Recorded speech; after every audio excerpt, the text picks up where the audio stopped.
Today has been a very exciting day here in Naivasha. We've been having a very critical co-creation stakeholder engagement workshop. The main purpose has been to bring together stakeholders from community level, from national level, from international level to talk about landscapes initiative and integrated landscape management. The best part of this workshop was the fact that it was a multi-stakeholder platform. And the most interesting part of it was the inclusion of the local communities.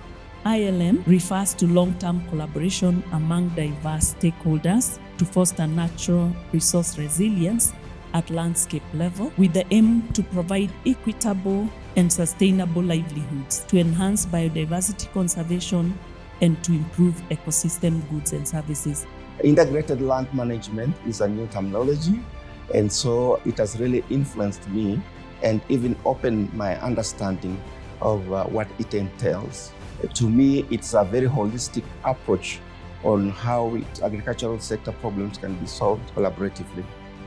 And in this particular workshop, we brought more participants from Kenya, so it's an in-country workshop.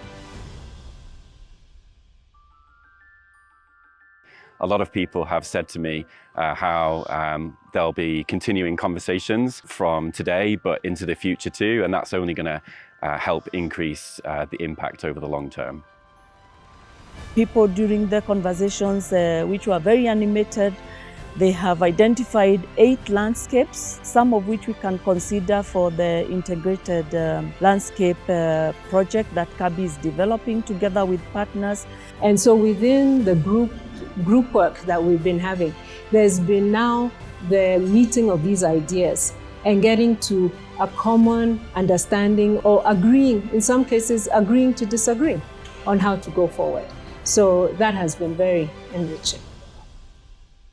It's not going to be the last workshop. We will definitely have similar levels of engagement and workshops in the other countries, starting with Ethiopia, Malawi, and Tanzania.